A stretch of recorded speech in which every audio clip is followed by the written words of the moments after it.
council meeting tonight. Order, I'd like all the council members to pull the mic down.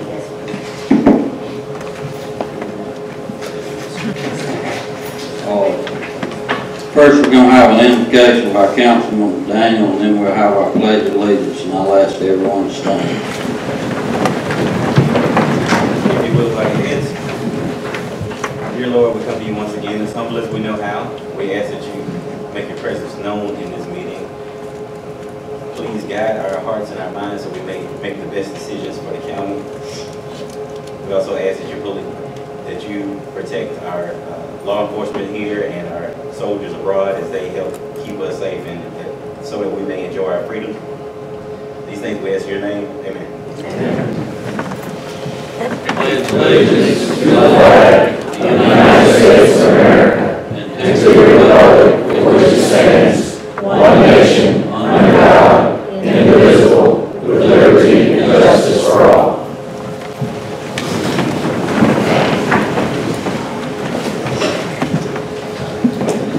First thing on our agenda tonight is approval of our agenda, and Mr. Nash has asked me to withdraw his request for reconsideration on a vote we took at the last meeting, and the will of council has spoken. Orange County will proceed with the audit as presented by the county administrator.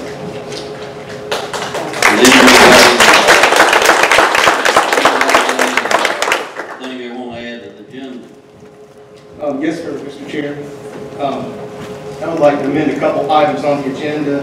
I would like to ask that because of the public concern with this matter, that the public be able to have a comment time before the update on the Spyglass project. I also would like to see some discussion added to the agenda of council voting rules and procedures for council members.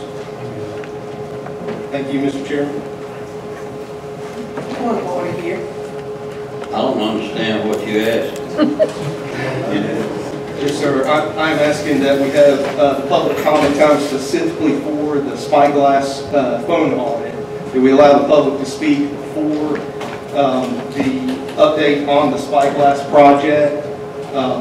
All other comments to be held to the end of the meeting. That's the first thing that I'm asking. The update on the Spyglass project has already been removed. It's been removed entirely from the agenda? Yeah. Okay. All right. Thank you, Mr. Chairman. I think we'll need just one clarification. We'll need a vote on the amending the agenda, correct? After everything's done. Well, what else did you want to amend? The other thing that I wanted to have some discussion, I guess this would be under new business, but I wanted to see some discussion on council voting rules and procedures, simply because during this last situation with the phone audit, there were some things that were very concerning to me, how that was handled. We voted in a public session, public quorum meeting, and changes were made, and that process was halted outside of a public meeting. So I'd like for us to address that and clearly state that we're going to follow Robert's Rules of Order and so forth. I'd like to have some discussion on that. Are you putting that in the motion? Yes, sir. Mr. Chairman, we have one order. Certain things cannot be added to our agenda prior to, unless it is 2 weeks prior to the meeting, we will send an agenda out.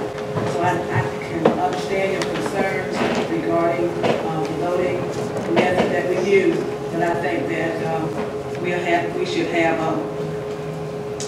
a couple of minutes with the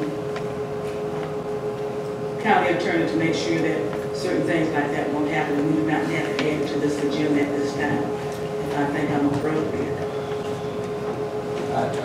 I'm a little lost. I think the question that was brought to the floor was voted on publicly. I don't know of any other vote that was taken. You want? But you're asking to change the voting rules tonight? No, sir. I want us to discuss that so that it's clear what those rules are. What concerns me, and this is just to get to the point here, is that we voted 4-2 in a public meeting to continue with the spyglass audit. And Mr. Nash called Mr. Kamey and said that he had reconsidered his vote. So he was pulling his vote. The spyglass audit was halted at that time. To do that properly, by Robert's Rules of Order, we would have to call for a reconsideration of that vote in another public meeting. So what I would like to just make clear, maybe we're doing that now by what we're discussing, but I want to make it perfectly clear that that's not legal to stop a process, halt a process outside of a public meeting. But any council member can make a motion to reconsider and change the vote. Correct. If they voted on the affirmative side, whatever side they voted on, they can say, I want to change my vote at the next meeting on a motion to reconsider. There's no motion to reconsider that's going to be presented. The fact that an administrative decision based on the uncertainty as to whether that vote would change or not, to suspend the contract temporarily for more information, it is certainly legal.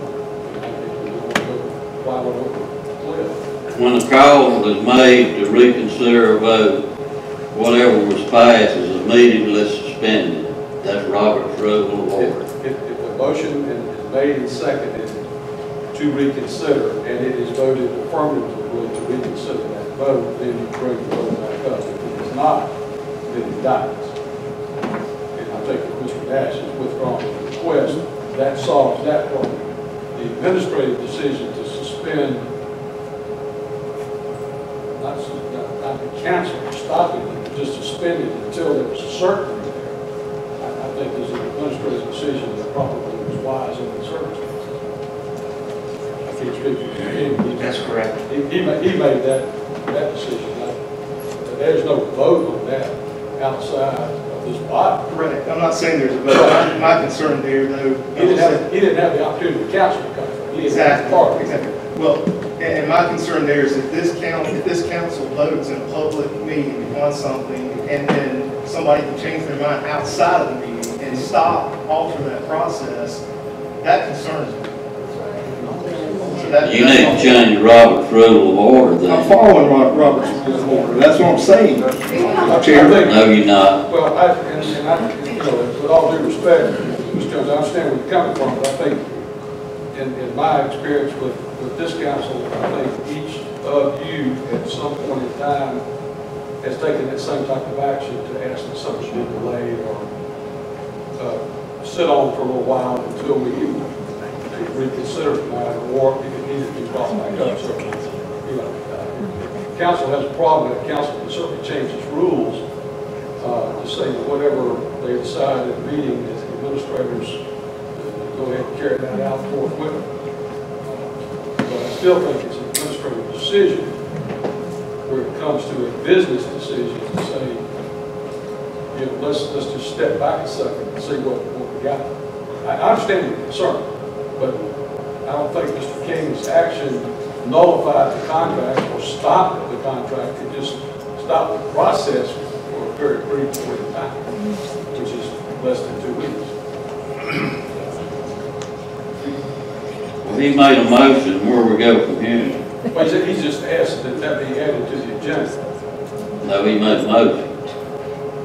He put it in the form of a motion. Mr. Chairman, I believe we discussed it, and I've gotten my answer. I appreciate it. So, Are there any other additions or deletions of the agenda? If not, we'll vote for approval of the agenda. And I'm going to add, in old business, Joey Avery has something he wants to contribute. All in favor of the agenda, raise your right hand. Mr. Chairman, is that with the amendments or not? Is that a motion to approve with the amendments or not? I would draw the amendment. All right, that's what just Do we have a motion to approve the agenda? What amendment you making? Chair. I'm just adding Joey Avery to the agenda to add, he wants to add something. We can't add anything at this particular time. Yeah, we can add it. there's no final action taken. You can add with a 5 vote. They already voted count. As long as no action is taken. No final action. no final action is taken. Okay? I have a motion for approval of the agenda. So moved, Mr. Chairman. I Second. have a second. Second. Got a second. All in favor, raise your right hand. I'm gonna ask for approval of the minutes of July 25th, regular session of the county council. Mr. Chairman, I have an amendment to the minutes from the July 25th meeting on page 4 of 5, under paragraph number 4. I would like to revise that statement there. There's a statement about Mrs. Kirk replying that there was approximately 45 to 50 cards issued and estimated $7,500. I'd like to revise that to what was actually said, which was $75,000 to $95,000 per month in charges. I want to make that clear.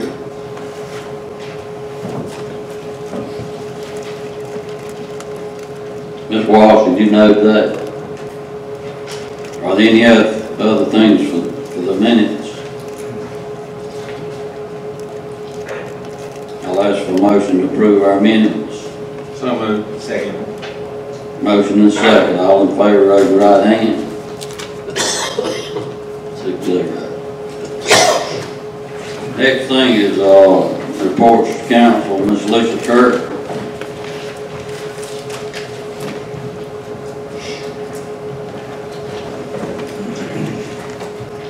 Good evening. You have received the first preliminary June 30th financial report. I do say preliminary. There are a lot of adjusting entries and reconciliations that still have to be done for the end of the year. We usually... I hate to interrupt, but anybody's got cell phones, please turn them off. Be courteous to the panel up here. Thank you. Go ahead, Mr. Kirk. We normally complete these prior to the auditor's visit in September. There are a lot of entries that go into this between our office and the treasurer's office, and we still have some work to do prior to actually closing the year out.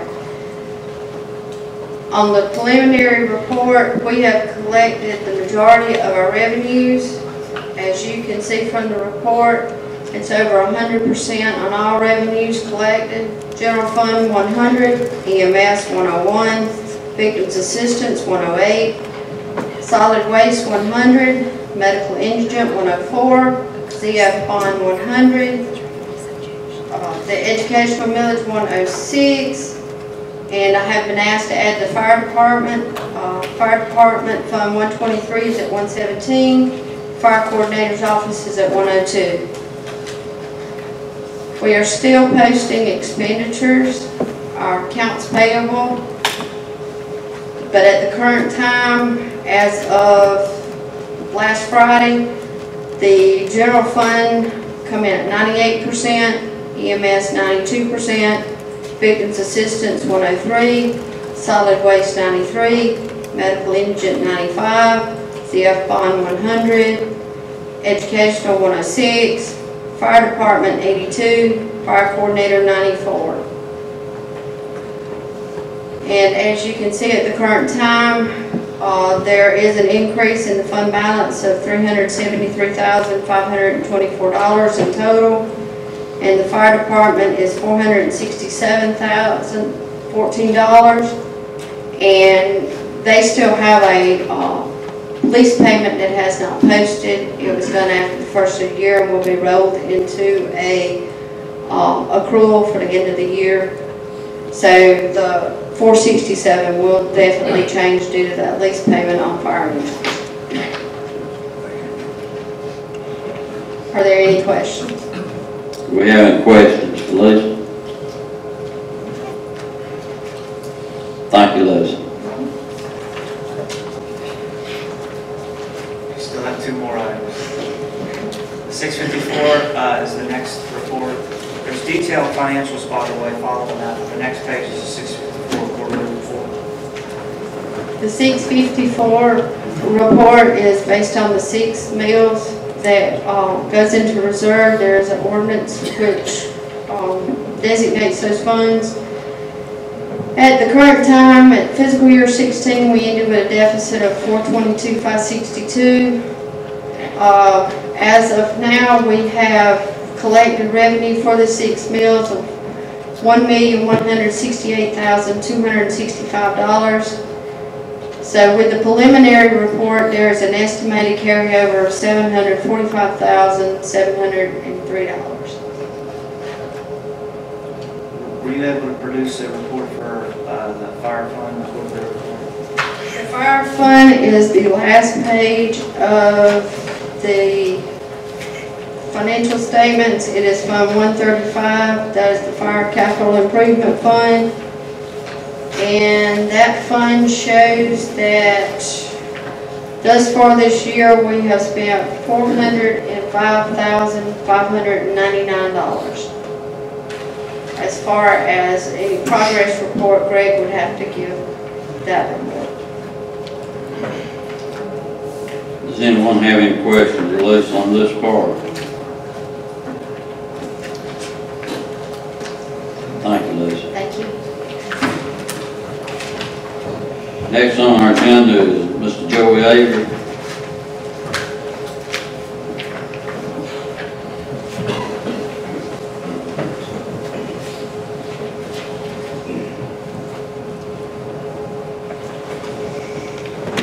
He's going to update us on this telephone line, but it's not a telephone line, it's a data line.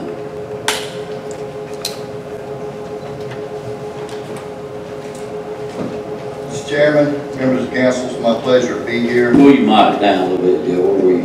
Can you hear me now? Yeah, I want them to listen to you. It's my pleasure to be here. I'm just going to briefly touch on this topic that has been that has taken over the county as far as this telephone data line cost that was presented at the last budget, or at the last council meeting. We've done some work. The staff and Mr. Kamey has been working to identify some of this information. We have identified some documents from as far back as 2005 where this particular data line circuit was disconnected. But there is a possibility that there is a circuit by the same circuit number in a building that was possible, that just recently was moved from operation over to the new Hillcrest Square.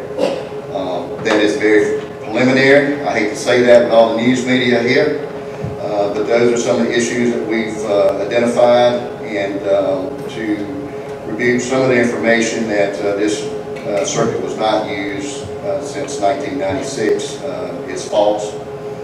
We don't know all the details of it as yet. We do have documentation where part of this was terminated in 2005. So the staff did what they were supposed to do. And if it was an error on the telco's part, then we will take that up with the telco for reimbursement. And we discussed that with Mr. Kamey, Mr. Crookshanks today, and we'll move forward in the future on that. Another thing I'd like to address is the amount of money that was publicized, $800,000+. That is an incorrect figure. It's probably 1/4 or less than that. That doesn't fix the problem, but this was a situation that was not a mismanagement or a fraud on anybody's part as far as that goes. This was an issue with the telcos, and we need to resolve those issues. The staff has worked very closely on monitoring our telephone lines. I want to thank the council for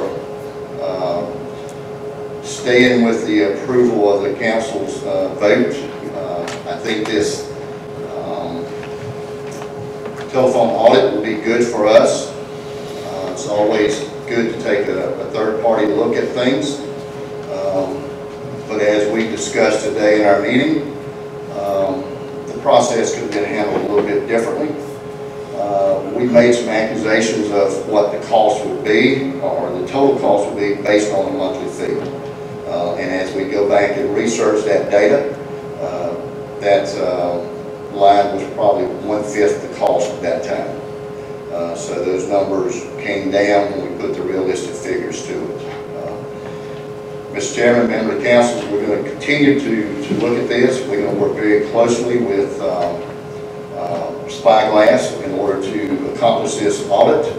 But I urge you not to look at the 60 to 70% savings that they have mentioned. That is a large figure to try to accomplish. Now, if we can get to that, great. But we got to be somewhat conservative because of the number of telephone lines, circuits, data lines, T1 lines. We got a lot of circuitry in this county. And we got to be careful once we get the recommendation back from Spyglass on what to disconnect, because we just don't want to start cutting off circuits and not knowing what we're cutting off. We could affect something at the Sheriff's Department, we could affect something at the detention center, we could affect something at 911. So we're going to, as I mentioned to Mr. King today, we need to move into this process very cautiously. We need to look at it in a very detailed fashion, and we'll get a good product out of it. But we just got to move slowly, and you know, some of the numbers and things were not what was publicized, and that's the key here today. Yeah, we got a problem. It's an issue that we will fix, and we're no different than any other county, any other city, any other business. You probably have telephone lines that will need to come out. They're old. You have more than you possibly need. That's part of the system, and that's what our job is. You've got a great staff that manages this. You got a great staff that will do detailed work. It's all about communications. And I think from this point on, communications will certainly be at the top of the conversation before we go public with something like this again, without all the data that goes along with it. Mr. Chairman, that's all I have. Thank you, Joe. And if the news media is here, I will not take questions after this meeting. I will defer all questions to the County Administrator, Mr. King. Thank you. This is what happens. There's two sides to everything that happens. This is what happens when somebody takes bits and pieces of information and runs with it without getting the real facts and creates disturbances. This county is run very efficiently. Do we make mistakes? Yes, we might make mistakes just like everybody else does, but we correct that mistake and we move on. Next on our agenda is new business reappointment of Gleans. We got a recommendation to reappoint Mrs. Mary D. Shields. Do I have a motion to reappoint her to Gleans? Mr. Chairman, I move that we reappoint Ms. Mary DeShield to serve on our Glean Board, doing the public sector portion. Got a motion, we have a second. Second. Do we have any discussion? All in favor, raise your right hand. 6-0. Next thing is, we're going to have a short meeting tonight, I guess. Public comment time, we allow 15 minutes, but if it takes longer than that, we'll stay longer. I ask you to keep your comments to 4 or 5 minutes. State, when you come forward, state your name.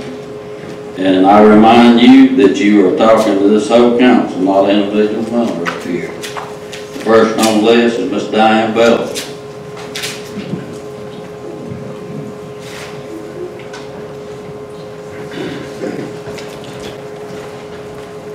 I'm Diane Belsom. I just wanted to say that I feel Lawrence County has been very blessed to have Mr. John Keavy as our county administrator, and I just wanted to voice support for him and support for the audit. I know that's been the hot topic of the evening. I do, and I really appreciate Mr. Jones bringing up the voting issue. I think that is a little bit of concern when council votes on something and then, you know, a council member can call a couple days later and say, I've changed my mind. I mean, you know, that's just not how a council can operate. I mean, how can any decision you make be valid if somebody can call up a few days later and say, well, I've changed my mind, we need to stop this. So I hope in future the correct procedure would be followed of bringing that back up at the next meeting if there's a change of vote or, you know, more discussion or concern. So that's all I wanted to say. Thank you. Go home tonight and pull up on your computer Robert's Rule of Order and type in reconsideration of a vote, and you can read exactly what it says. Okay, that didn't seem to be what happened here. So that's what I was. We go by Robert's Rule of Order. Okay, Mr. Nash called and said that I've changed my mind, and Mr. Keeney was forced to stop the audit, which that's not how. That's not what Mr. Nash said. He said he wanted to reconsider. Chairman, point of order. He said he wanted to reconsider his vote. He didn't say he wanted to change his vote. So that goes back to Rule of Order. The vote was, the audit was stopped. That's good. Next on the list, Mr. Keith Tripp.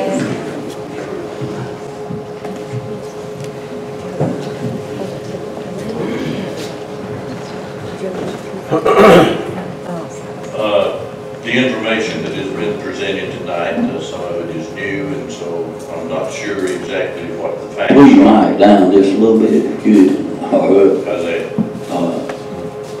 I'm not sure exactly what the facts are. Sometimes things do, as you say, get misrepresented, and I think the things that were presented tonight in regard to this deserve still public scrutiny. Based upon what was said, can anybody give me a number here then of what the actual amount of money that was lost in this process? The audit isn't finished yet. This is not a question and answer system, but that number is not available yet. Okay, well, thank you. That is an answer, and I appreciate that. Well, I'm answering you honestly. And one of the things that bothers me most, not just about council, but government generally, is it seems sometimes that there's a total disregard for common sense in dealing with problems, and we see that in a lot of things these days, and so I would like to encourage the council to keep that in mind. Thank you. Thank you, Mr. Tripp.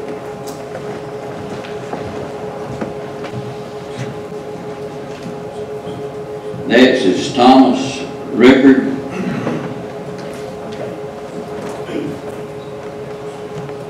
Thank you, Chairman. I have been a resident of Lawrence County for 33 years in the Princeton precinct, and have been involved with, interested in knowing how government works in our county about 18 years.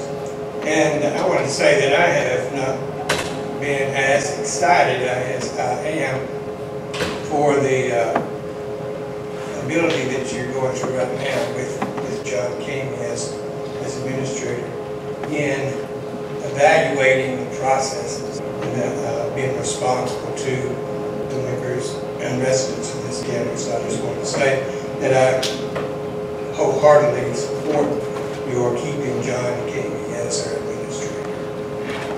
Thank you very much. Next is Mr. Bobby Smith.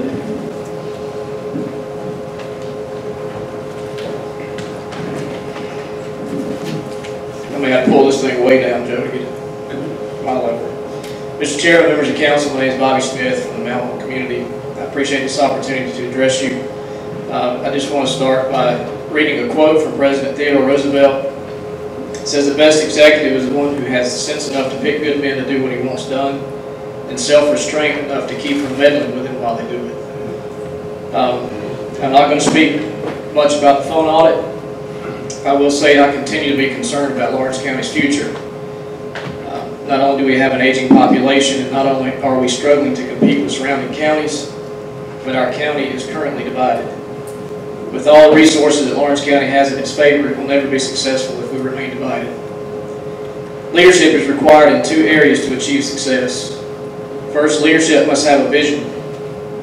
Secondly, most importantly, leadership must be able to help others to see that vision and engage them in accomplishing the goals required to make that vision a reality. I pray that such a leader will emerge among us, one who will look beyond the factions and divisions to create a vision and lead this county towards success. The Founding Fathers included a very important statement in the conclusion of the preamble to the Constitution. Their vision extended beyond a specific point in time to include future generations, and the purpose set forth in the Constitution was clearly enunciated with the words, "to secure these blessings of liberty for ourselves and our posterity." Unfortunately, our current culture thinks much about itself, but little about its posterity. I hope that we can all begin to look forward to the future and do those necessary things today that will secure a better future for our children tomorrow. Thank you. Next is Billy Donnelly.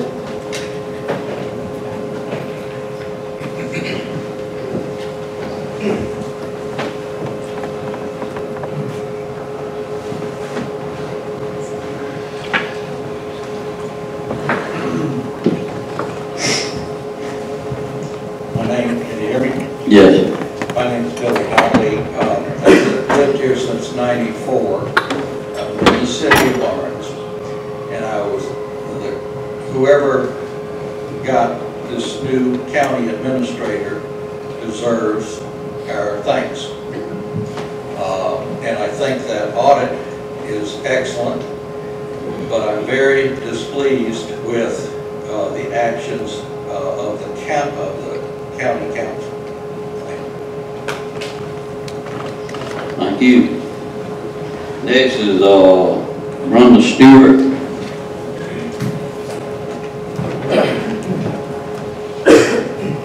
Mr. Chairman and council members, thank you for the opportunity to speak. My name is Brenda Stewart. For those of you that don't know me, I'm a resident of Clinton. Yes, I said Clinton. For 25 years. And I have volunteered on a regular basis in many organizations, actually working with some of you, always trying to make a difference. The first thing I want to address tonight is the spyglass audit. I know you're tired of talking about it, and so are some of us. The update tonight from Mr. Avery is enlightening, and I appreciate that there's continued work on that. I also appreciate the fact that the audit will continue. A few things about his comments. He mentioned to not focus on the 60 to 70% savings, that maybe that's too high. Perhaps it is. Maybe it will come in lower. But we should be realizing that any savings is better than more wasteful spending. Another point, Mr. Avery said that at some point the line may or may not have been disconnected, and that this would be the fault of the telecom company for continued billing. It is also our fault for not noticing it on the bill and paying that bill. The fact that we did not know that that line was out there and being paid should be of some concern, but it is audits like these that are commonplace and have been in place in businesses for decades that will be able to realize these savings and help us create new efficient processes. So I applaud this audit, and I ask that you consider any other reviews, efficiency audits of other systems as well. Specifically with regard to the transactions that went on about this audit, it concerned me in reviewing the minutes of your last meeting that 2 of you, first of all, that it wasn't a unanimous vote to approve it, that we even have to talk about a 4-2 and a change of vote. It should have been unanimous. For most of us in the business sector, something like this is a win-win, no-brainer. Then in the minutes, there were specific comments from 2 of you that led me to believe, and I think others, that there was more concern about how much Spyglass would make as a result of this audit instead of the savings that we would start to see. That budget item is there. We're going to pay it, whether it is to a phone company with a line we're not using or to Spyglass. As soon as it's cut off in 12 months from the agreement with Spyglass, if I'm correct in that number of 12 months, then we start to achieve real savings, and that's what our focus should be on. We need to keep the eye on the ball of real savings. It also concerned me well, frankly, that we just didn't know that we had that line. So that's Spyglass, and I appreciate you moving forward with that. And I hope you will consider that as well with any other areas where we have the opportunity. Again, I have conducted many of those audits when I was managing large firms and very large budgets, and I was always the hero when I presented opportunities to save money and change and become more efficient, not the villain. The second area I want to address is county council member attendance at meetings. While doing some research and frankly just looking at the minutes of the meetings so far this year, it is apparent to me that one of the council members, and also I believe serving as vice chair, has missed 6 consecutive meetings. I do also realize that this person has had a job change or a requirement that keeps him traveling and out of town. That's certainly understandable, and we know that everybody should fulfill the obligations of their vocation or their career and their job. But this person also has a commitment to the members of his district specifically and to all the members of our county to be here. So I ask the council to consider at a future meeting, what is the policy for excessive absences? Most employers would not tolerate a 50% attendance at meetings or at work. Is a council member also paid for meetings when they do not attend? I know you probably don't think you're paid enough for what you do, but when someone's not there for 50% of the time, should they actually be paid for that? The work of county council requires the active participation of all members, staying knowledgeable and up to date on all issues and being present at meetings when issues are being discussed live and in person is what's necessary so that they can make appropriate decisions. Perhaps in the Spyglass situation, we wouldn't have had a 4-2 had we had a full council present. Side communication with one member or another is not an effective means for keeping an open mind and truly understanding the full picture of issues being addressed by you, the council. So again, I would like you to consider some kind of procedure and what would be appropriate. Are there standards of attendance that we could be implementing? Should there be a reduction in pay if someone is not attending a set number of meetings without a few emergency absences? We all know that personal situations can change after you take office, but I think there's a responsibility to the taxpayers. The last thing that I want to mention has been touched on already, and that is a sense of leadership and accountability that Lawrence County greatly needs. We need somebody who's there minding the shop. Right now, many of us, and that number is growing, I think that a large part of the people behind me will agree that we already have the right person in place, and that is our county administrator, John Kamey. Sometimes leadership means taking a close and hard look at how we're doing things, where we could make improvements, efficiencies in processes, and yes, possible cost savings, but that's not always possible. It's clear from the audit issue that this philosophy thus far, has been to operate in autopilot. Autopilot hasn't worked for us. Lawrence County is strategically located at the intersection of 2 key interstates. You know which ones they are. It amazes me that over the years I have watched us not grow and prosper, but struggle, not grow like surrounding cities and towns of Spartanburg, Simpsonville, Malden, Greer, Greenwood, and yes, even Newberry. To the taxpayers of Lawrence County, Mr. Kamey is the person to mind the shop. And if you look at our own website, you can read the mission on the administrator page, and it will tell you just that.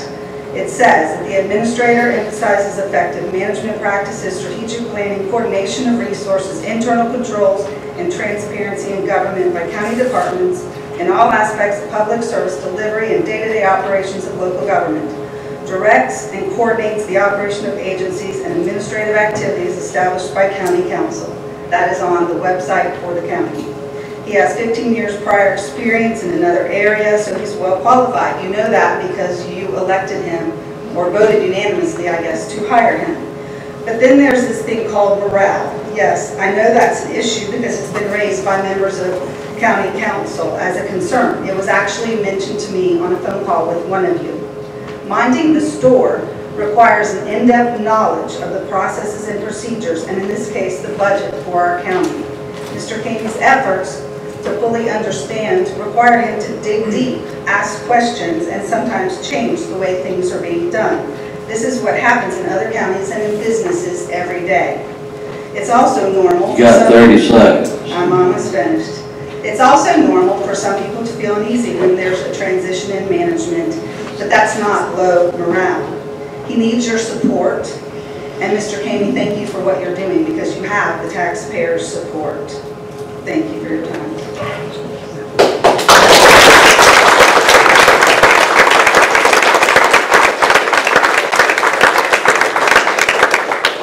I have a right as council chairman to address anything that's said in public comment time, and I'm going to address some things that Ms. Stewart wrote in her recent letter to the public. But I myself, I appreciate so much you taking your time to come to this council meeting and help us straighten out our problems in this county and straighten out county council. And by the way, I cannot recall ever seeing you at a council meeting before, a budget meeting in the past 14 years I've been on council. That's me you're addressing? I'm talking. I've been here. I would advise you the next time you write a letter to the public or to the editor with criticism of the council that you check out the information that little bird has fed you or wrote for you is full of inaccurate information. Seen by your statement, which really explains a lot, you get your information from social media, Facebook, or maybe the Clinton Chronicle. I'd ask you to sit back down. You've already said what you want to say. That's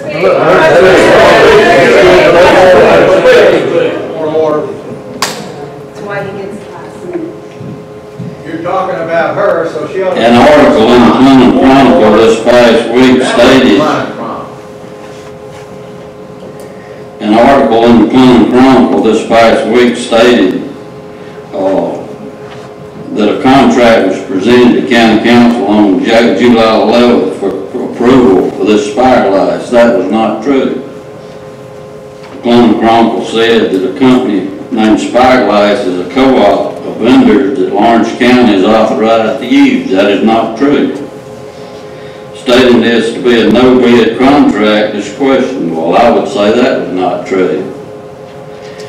In your evaluation, you and your little bird have stated that the bill or telephone line that is subject of conversation here has been $3,300 per month, $40,000 a year, each year since 1996. That is not true. Your total says the total was $831,000 since 1996. That is not true. That's not even close. You say that taxpayer money was wastefully spent over 21 years. That's not true. You and your little bird says that council members have rejected suggestions of solutions. That is not true. There's a difference in an idea and a solution. You state that the phone lines in question has not been used for 21 years. That is not true. You state this audit has been discussed at countless county council meetings and budget meetings. That is not true. You state, why would a council member oppose a process that will cost us nothing? That is not true. You state because myself and Mr. Pitts objected, you smell something. I would really like to know what you're insinuating. Mr. Pitts and myself are only following the county ordinances. You state the county would see a savings of $3,300 a month or $4,000 a year in 2018. That is not true. The comments you and your little bird state about our employees and department heads, I really take offense to that. The last 5 or 6 years of cuts from the state to this county, with the help of the employees of this county and department heads, we have done well to keep services intact without reducing services. Some counties are borrowing money to pay bills. We're not. You state you have used companies like Firelights many times in the past. Seems like you need to take care of your own problems instead of proposing to straighten that out. your remark about blind. Mr. Chairman. I don't think it's right that you just sit here and criticize people out here and tell them it's not your business. They're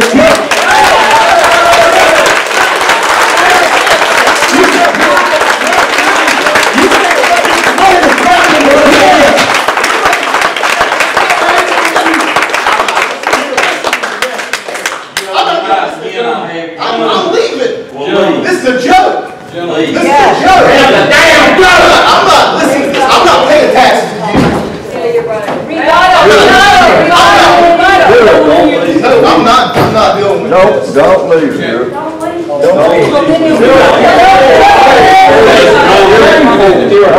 You escort him out of chambers. You need to go with him. Yeah. You need to go. You need to go with him. He's saying exactly what we want to say. Amen. You're not going to sit there like that. I'm going to be professional, especially this line right here myself. If we can't allow these people to speak, Amen. come on, this. I love it. I'm all for officers, but I'm also a common sense. All for officers. I'd say, you know what, a group of people running my county. You know, what are we going to get out of holding each other down? What are we going to get out of that? The only person doing that right You now said is he the throw chair. rocks at her, I guess I tell you, she's throwing rocks at y'all. Mr. Brown. I know that's right, but I do you what, let's just finish this meeting and move on. Amen. Mr. Reynolds, I'll allow everybody to speak in here. I got a right to speak myself. I can take it. Mr. Reynolds, Yes, sir. I've asked you to escort this man out of chambers. Mr. Chair, I move that we adjourn. Second. I asked for comments. Response, please. There's a second on the floor. Motion's on the floor with a second. Call for a vote. All in favor, raise your right hand. Favor of what, no? Adjourn.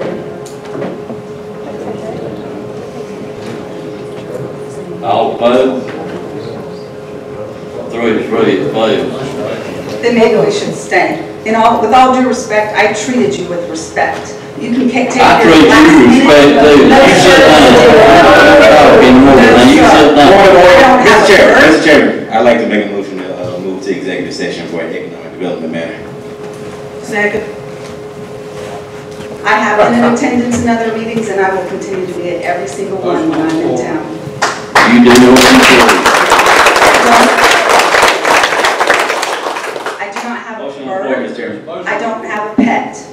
I speak to people and I do my own research. I don't rely on This other goes with all due sources. respect, this motion on the floor with the council. And a second. I've asked you to sit down again. Sit down. Okay, please, because so far you haven't shown me any respect. I was respectful to I all tell you council. just as much respect as you tell me. You are the reason we have these problems. Mr. Chairman, there's a motion on the floor. Mr. Reynolds, I asked you to escort this man out of the chamber. Ready to leave? I'm ready to leave, yeah. Could you escort all of them? Mr. Chairman, please call My for the vote. statements will be outside here.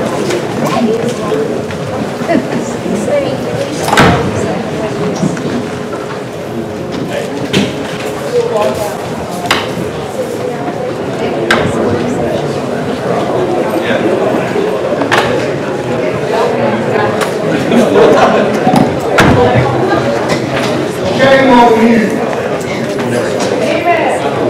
I'm going to take this motion to go to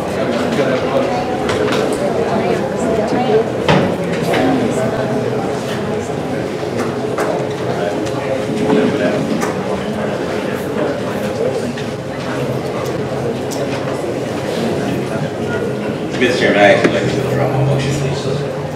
I would like to withdraw my motion.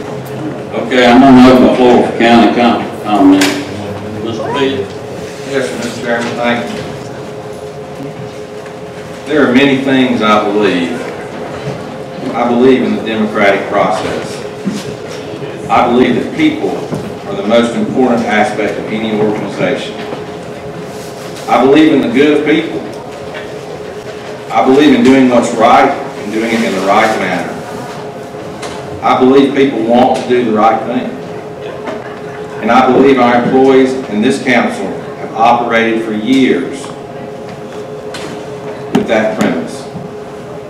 I'm also cognizant that mistakes will be made. We are human. And I believe, as evidenced by the directive in 2005 to discontinue this line, that our employees acted in good faith, and they believed this particular line had been discontinued. To date, we have been persistently pursuing this issue, as you have heard tonight. I also believe in fiscal responsibility, and I believe that I represent all taxpayers, of which I am one.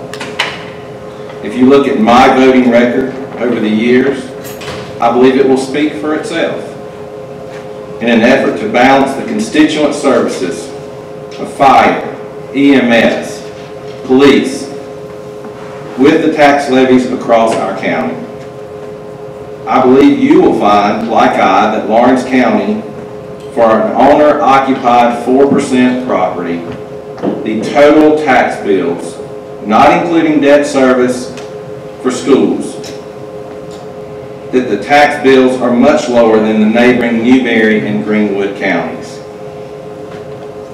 That, my friends, didn't happen by chance. It was a conscious decision made by this council and all previous councils. Oftentimes, we hear a saying that when something is too good to be true, it usually is. My daddy was the smartest man I know. He taught me a lot of things. He taught me, excuse me, he taught me that God gave me 2 ears and 1 mouth for a reason. He taught me to use my head and to use common sense. And he taught me not to write a blank check to someone. And that's exactly what our county has done with this contract. I respect the democratic process, and I respect the will of this council. So we will continue with this audit. But to write a blank check, my friends, to me, is fiscally irresponsible. In conclusion, Mr. Chairman, I feel it is an honor and a privilege to represent approximately 10,000 residents of Lawrence County and 450 employees of this county. And as long as I serve in this seat, I will endeavor to do that. So help me God. Thank you. Mr. McDaniel. I'd like to take my time tonight to apologize to you all, the taxpaying citizens of Lawrence, South Carolina.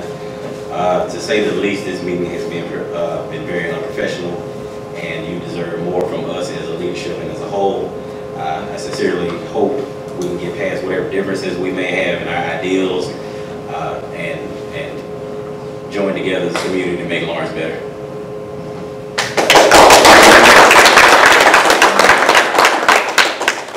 It was good seeing all of you here taking part in the democratic process.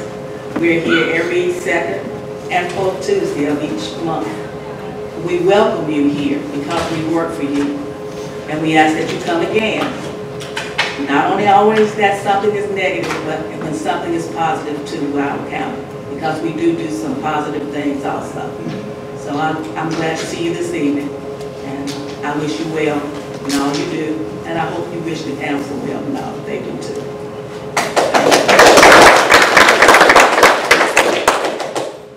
I'm ashamed that we have citizens of this great county to show out as much as they do.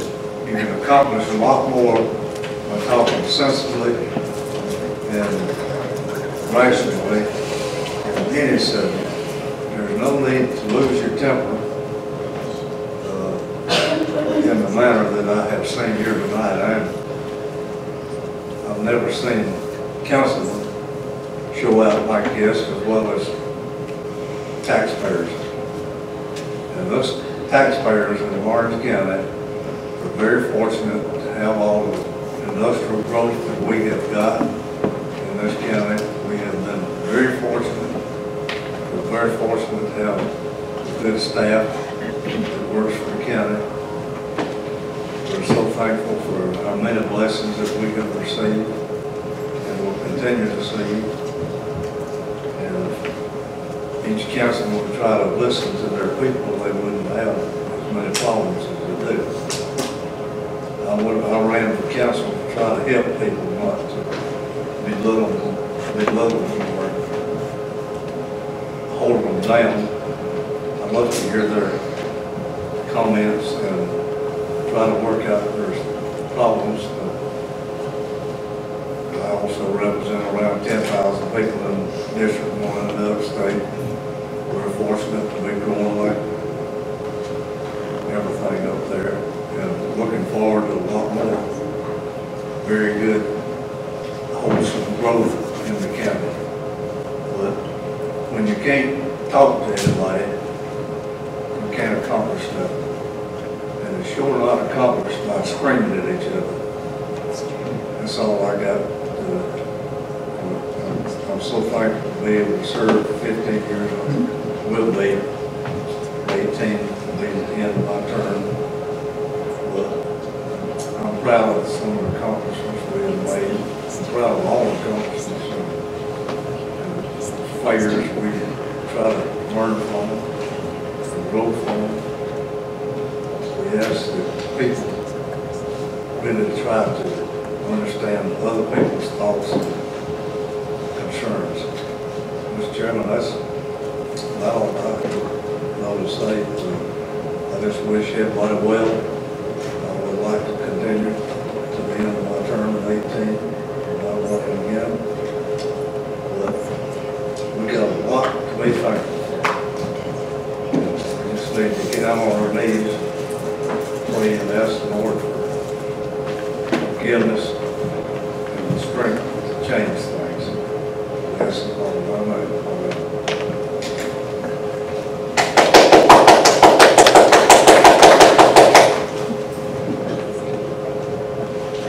This is what happens when a county councilor puts his own aspirations first instead of representing the taxpayers he's supposed to represent. That's all I got to say. I want a motion to go in executive session for economic development matter. So moved. Second. This is relative to Project Burke. Project Burke. All in favor, raise your right hand.